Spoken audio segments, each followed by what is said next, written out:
भक्तों, पूज्य गुरुजी ने अभी अपनी 2 दिन पहले की कथा में एक ऐसा विशेष उपाय बताया है जो उन्होंने आज तक अपनी किसी भी कथा में नहीं बताया।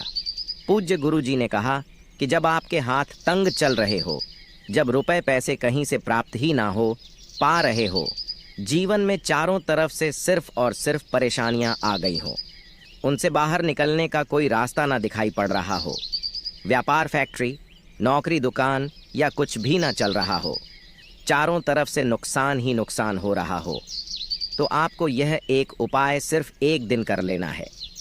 और गुरुजी ने कहा कि आप कुछ ही दिनों में देखेंगे कि आपके जीवन में कितना बड़ा चमत्कार हुआ है। धन प्राप्ति के नए नए मार्ग बन जाते हैं, जीवन की सारी बाधाएं समाप्त हो जाती हैं और आपको सुख समृद्धि की प्राप्ति होती है। तो चलिए जानते हैं इस विशेष उपाय के बारे में। लेकिन उससे पहले एक है, अगर आप चैनल वास्तु ज्ञान ज्योतिष पर नए हैं तो कृपया चैनल को सब्सक्राइब अवश्य कर लें और कमेंट बॉक्स में जय माता लक्ष्मी अवश्य लिखें। माँ लक्ष्मी आपकी इस वीडियो को जो भी मनुष्य पूरा देखे उसकी सारी मनोकामनाएं पूरी कर देना, उसकी झोली खुशियों से भर देना। भक्तों, क्या आप जानते हैं कि आपके पैरों की चप्पल भी आपके जीवन का भाग्य बदल सकती है।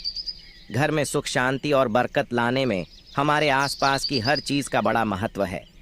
हिंदू सनातन ज्योतिष शास्त्र के अनुसार हमारे जीवन पर उन वस्तुओं का गहरा प्रभाव पड़ता है जिनका संबंध हमारे ग्रहों से होता है। इसलिए घर की हर चीज़ को सही जगह पर रखना और उसके महत्व को समझना बेहद ज़रूरी है। आज हम बात करेंगे पैरों में पहनने वाले चप्पल की।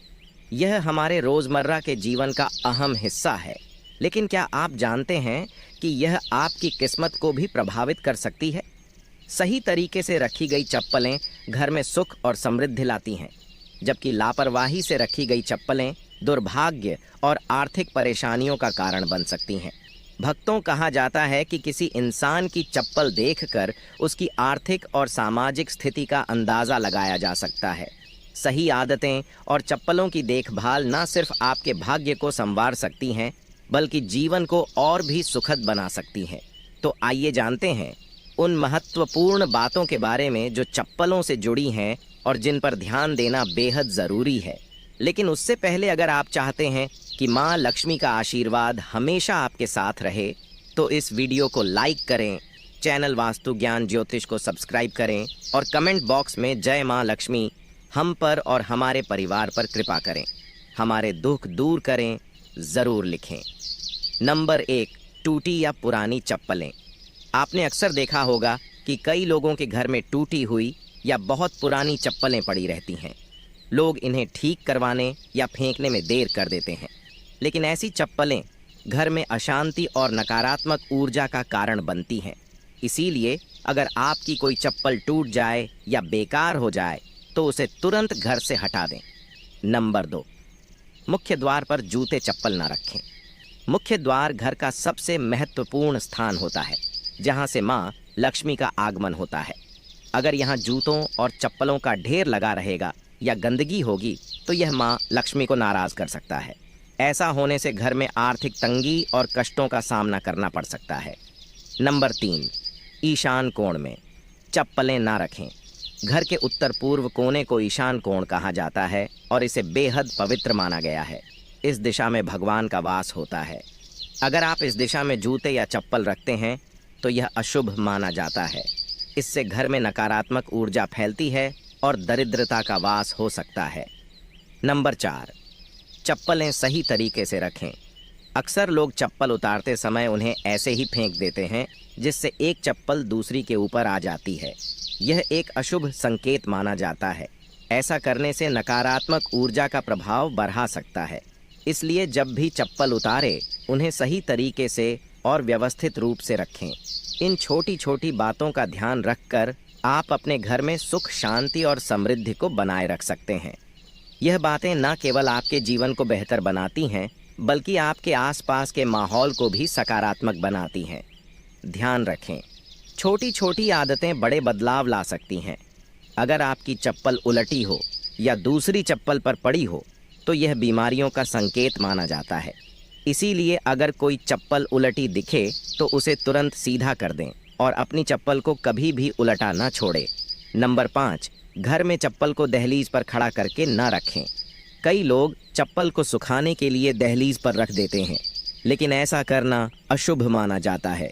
इससे घर में नकारात्मक ऊर्जा उत्पन्न होती है और बरकत खत्म हो जाती है। दहलीज को घर के प्रवेश का महत्वपूर्ण स्थान माना गया है, जिसे साफ सुथरा रखना जरूरी है।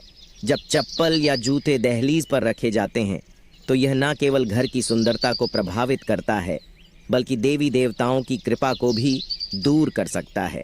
नकारात्मक ऊर्जा का असर हमारे मानसिक स्वास्थ्य और परिवार के सदस्यों के संबंधों पर भी पड़ सकता है। नंबर 6, जूते चप्पल पहनकर कभी भोजन न करें। माता अन्नपूर्णा इससे नाराज हो जाती हैं और दुर्भाग्य पीछा नहीं छोड़ता। इसी तरह घर की रसोई में भी जूते चप्पल पहनकर न जाएं। यह बहुत अशुभ माना जाता है और इससे ग्रहों पर बुरा असर पड़ सकता है, जिससे जीवन में कठिनाइयां बढ़ सकती हैं। नंबर 7, घर के दरवाजे पर चप्पल उतारने से बचे। किसी को भी उपहार में जूते चप्पल ना दें। पुराने टूटे या घिसे हुए जूते चप्पल पहनना भी अशुभ माना जाता है। यह दुर्भाग्य को निमंत्रण देता है। अपने जूते चप्पलों को हमेशा साफ रखें और नियमित रूप से धोकर पहनें। घर में जूते चप्पल इधर उधर बिखरे ना रखें। जिस घर में चप्पल बिखरी रहती है वहाँ शनिदेव का अशुभ प्रभाव पड़ता है। नंबर 8, अगर आप शनिदेव की कृपा पाना चाहते हैं तो शुभ कार्य के लिए जाते समय या घर से बाहर निकलते समय फटे हुए जूते चप्पल कभी ना पहनें। ऐसा माना जाता है कि फटे या टूटे हुए जूते चप्पल पहनने से कार्य में रुकावट आ सकती है। शनिदेव को फटे हुए जूते चप्पल अप्रिय लगते हैं, जिससे उनकी नाराजगी हो सकती है। इसलिए शुभ अवसरों पर हमेशा अच्छे और सही जूते चप्पल पहनने की सलाह दी जाती है। यदि संभव हो तो नए या अच्छी स्थिति में जूते चप्पल पहनें, ताकि आपकी यात्रा सफल और शुभ हो। इसके अलावा अगर आप किसी विशेष स्थान पर जा रहे हैं जहां अच्छे कपड़े पहनने की ज़रूरत है, तो जूते चप्पल भी आपके पहनावे का एक महत्वपूर्ण हिस्सा है। नंबर 9, शनिवार के दिन जूते चप्पलों का दान करना शुभ माना जाता है। ख़ास तौर पर चमड़े से बने जूते चप्पल शनिवार को दान करने से शनिदेव प्रसन्न होते हैं। ऐसा माना जाता है कि यह दान इंसान की आर्थिक स्थिति सुधार है और जीवन की बाधाओं को दूर करता है। अलावा दान करने से इंसान के पाप कम होते हैं और पुण्य में वृद्धि होती है। यह न केवल मानसिक शांति देता है, बल्कि संतोष और आत्मिक प्रसन्नता भी प्रदान करता है। नंबर 10, घर में फटे पुराने जूते चप्पल रखने से बचे। पुराने और अनुपयोगी जूते चप्पल घर में रखने से नकारात्मक ऊर्जा फैलती है। इसका असर यह होता है कि घर में कोई न कोई बीमार रहता है और गरीबी का वास बना रहता है। इसके साथ ही यह घर में वास्तु दोष भी उत्पन्न करता है। ऐसे जूते चप्पलों को या तो घर से बाहर निकाल दें या किसी ज़रूरतमंद को दान कर दें। नंबर 11, जिन लोगों की कुंडली में शनि ग्रह भारी होता है या जिनकी ग्रह दशा में शनि की 7.5 चल रही होती है, उनके लिए यह उपाय विशेष लाभकारी हो सकते हैं। उन्हें मंगलवार, शनिवार और ग्रहण के दिन जूते चप्पल खरीदने से परहेज करना चाहिए। अमावस्या के दिन भी जूते चप्पल ना खरीदें, क्योंकि ऐसा करना जीवन में नकारात्मक ऊर्जा और समस्याओं को आकर्षित कर सकता है। नंबर 12, किसी और इंसान की चप्पल पहनने से बचें। घर के सदस्यों की चप्पल इस्तेमाल करना सामान्य है, लेकिन बाहरी इंसान की चप्पल पहनने से आपको उनके दुर्भाग्य और संघर्षों का सामना करना पड़ सकता है।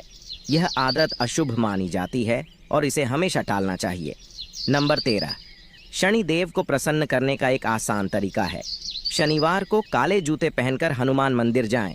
मंदिर के बाहर जूते उतारकर हनुमान जी के दर्शन करें और प्रार्थना के बाद उन जूतों को वहीं छोड़ दें। यह जूते किसी ज़रूरतमंद के काम आएंगे, जिससे शनिदेव और बजरंग बली प्रसन्न होंगे। यह उपाय आपके जीवन की कठिनाइयों को दूर कर घर में सुख समृद्धि लाएगा। नंबर 14, अन्न और धन के भंडार वाले स्थान को पवित्र रखें। जहां घर का अनाज या धन रखा हो, वहां जूते चप्पल पहनकर कभी ना जाए। ऐसा करना अशुभ माना जाता है और इससे धन हानि या अन्य की बर्बादी हो सकती है। इन स्थानों को साफ सुथरा और जूते चप्पल रहित रखना बेहद ज़रूरी है। नंबर 15, पुराने और अनुपयोगी जूतों का उपाय। शनिवार के दिन अपने किसी पुराने या अनुपयोगी जूते पहनकर किसी चौराहे पर जाएं। वहां जूते उतारकर प्रार्थना करें कि आपकी धन संबंधी सभी समस्याएं इन जूतों के साथ समाप्त हो जाएं। प्रार्थना के बाद उन जूतों को वहीं छोड़कर घर लौट आए। यह उपाय आपके घर में बरकत और आर्थिक समृद्धि लाने में सहायक हो सकता है। आपके अन्न और धन के भंडार हमेशा भरे रहेंगे। भक्तों, अगर आपको यह जानक उपयोगी लगी हो तो इस वीडियो को लाइक करें और अपने भक्तों के साथ ज़रूर शेयर करें। हमारे चैनल वास्तु ज्ञान ज्योतिष को सब्सक्राइब करना ना भूलें ताकि हमारे नए वीडियो की हर अपडेट आप तक सबसे पहले पहुंचे। वीडियो को देखने के लिए आपका दिल से धन्यवाद भक्तों। यह वीडियो आपको कैसा लगा हमें कमेंट बॉक्स में ज़रूर बताएं। और यदि आप माँ लक्ष्मी की असीम कृपा पाना चाहते हैं तो कमेंट बॉक्स में लिखें जय माँ लक्ष्मी हम पर और हम